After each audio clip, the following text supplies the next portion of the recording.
Hey guys, welcome back to my channel. Thank you guys so much for your support thus far. Keep commenting as you will be put in a raffle for a giveaway for the frequent commenters as I approach 8,000. The 7,000s are going pretty fast so far, so we'll see how that goes. So this is going to be a channeled love letter from the Divine Masculine, but I just want to check in with the energies first because it's crazy. I do have the feminines up here. We have tired, I'm ready for a new beginning. Insecure, will I ever be good enough? The situation has triggered all my abandonment wounds. Abandoned. Fertile, I want babies. And nostalgic, strolling down memory lane.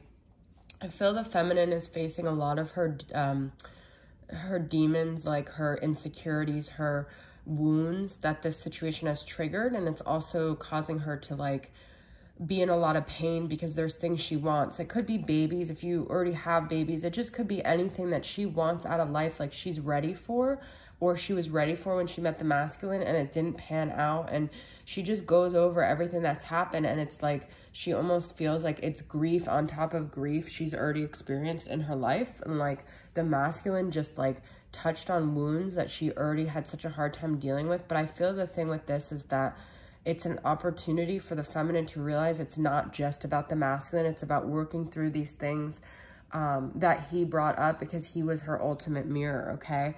But speaking of mirroring, for the moody moon messages on the masculine side, we have nostalgic and abandoned as well, which is so interesting because we have nostalgic and abandoned. So I do feel they both have these sort of wounds. I do feel the masculine you're dealing with is most likely someone who misses things and yearns for things from the past and lives in the past a lot too, and has abandonment wounds. So he could have, like, I know you guys are tired of hearing this, but he could have literally, you know, abandoned the feminine because he didn't want to get abandoned, okay? And he thinks about that a lot, and I think he regrets it. I feel, you know, once again, we have music. I feel the masculine and the feminine could connect this way. I feel the masculine also gets nostalgic when he listens to music. It inspires that sense of nostalgia and missing and yearning of the feminine. And then we have balanced, trusting, and happy. I keep getting this about the masculine, so I don't know if, like, the masculine maybe is at this point where he just trusts and knows that, you know, on one level that things are going to work out, and he's just trying to remain calm. But these are all like the Divine Masculine. So I have 5 of Cups, although actually I feel this could be the feminine because it's a female and there's a rainbow behind her. And that's what I was saying. It's like your happy ending you feel like you didn't get, and you just can't stop crying, can't stop sobbing over what you felt like could have been, all right? We have the Lovers here, which is Gemini energy, but it doesn't necessarily have to be in this 10 of Cups. That's what I feel like. We could have had it all. That's like the main song for my readings. The feminine feels like, you know, you guys could have had it all, and all she wanted was a reciprocal give and take. And she's like, well, I wasn't asking for too much. And I feel the masculine, you know, had other things he wanted to invest his energy into, his time, his focus. Because he does have self-focused here. I do feel the masculine's kind of selfish, but there's some healthy parts of this too where he is focused on building up being a masculine, which is good. But there was like a rejection here that I feel lingers in this situation, okay? And then choice is interesting because that's what the Lovers is all about, is that he had a choice. It was between her and another person, or her and a job, or her and himself. Ascending to a higher place, infinite possibilities can indicate choices in love, which is the Lovers is all about a choice when it comes to love. I thought that was interesting. So I feel like he made a choice and he regrets it with that 5 of Cups. Love language, social media, texts, and calls. Words of affirmation could be important to you guys, or things that have been said. Just the language you guys have used could be really significant. We have Eternal Heart here, which is an infinite, unconditional soul love, and this is no amount of time can break our bond. I will always think of you and return to you. I find that interesting. Eternal return. It's like, it's a love that goes on, and there's no breaking this, okay? So we also have from the masculine, I want to spend forever looking in your eyes. I think of you every time I get off. I'm sorry for all the years, the precious years I took from your life. I wish I could make it better. So this is the masculine regrets these things he did. And sometimes I was mean to you because I didn't want you to love me because it was too hard not to be able to have you. I feel just like the masculine had these choices in his life at the time. He just could not make the feminine a choice. And sometimes that's conscious, and sometimes it's like a karmic contract that he made before he even came into this life, okay? Then we have, I enjoyed the thrill of the chase and I want to surprise you, so please let me have the space so I could pursue you for a change. I feel you get in bed with me at night and hold me, and I am comforted by your loving presence. We have a year from now, okay? And please stop running from me and fucking let me love you. I want to be with you, but I don't feel worthy of your love after I let you down and broke your heart. I am still struggling with self-forgiveness, and I know that I need to heal this. I'm sorry that I let you down. Oh, that song just popped in my head. I wish that I could do it. I'm sorry that I let you down. Okay. All right.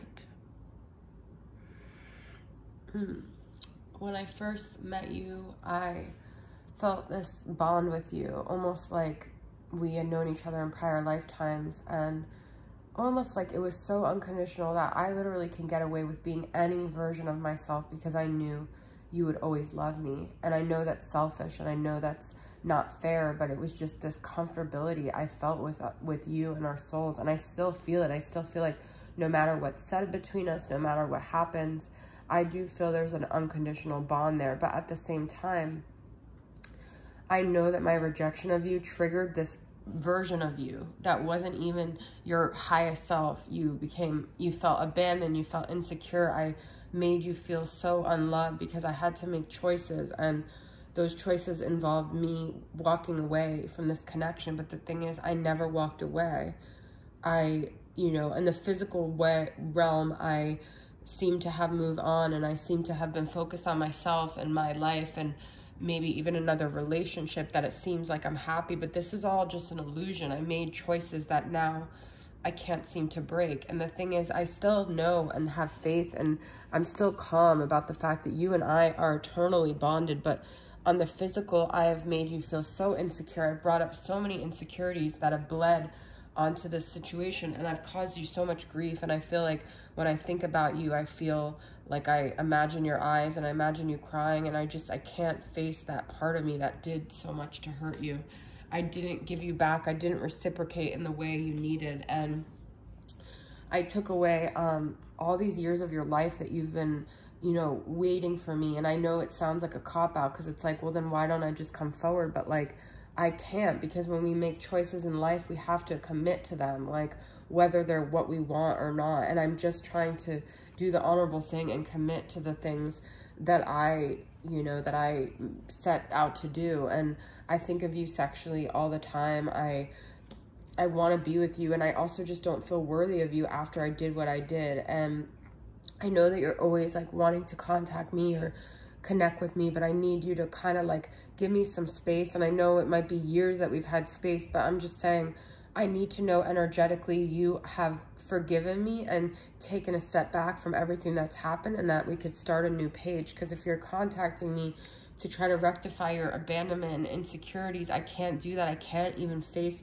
what I did to you in the past and the ways I abandoned you, because it also triggers my own abandonment wounds. And it's all just so messy. If we start from a place of where we were at, we have to start a fresh new page. And I almost feel like we just need time, whether it's a year from now or a few months from now. We just need time. We need space. You need to heal your abandonment stuff, and I need to be given the space to know what the right choice is for me, okay? I know that you are my eternal love. I know you are my eternal person, but I just don't know if on the physical realm it will work out because of all the pain I've caused you. And I just don't want it to be like this heavy situation where you're always sad and I'm always having to face what I did to you, because I just can't. Regardless of that, I'm blaming you for focusing on the past, but I'm focused on the past, and I know that you are too. And I miss you, and I yearn for you, and I wish that I can make it better. And I feel in a way you staying angry with me and you staying stuck in the past keeps me from coming forward, because it's almost like you're running from a new beginning, which is what we need. So I just want you to know that there really is only one true love for me, and it's you. And I made a choice just based on things at the time that I didn't have all the answers, and now I do. But now it feels like it's too late. I listen to music and I think of you all the time, and I just want you to know you're always on my mind.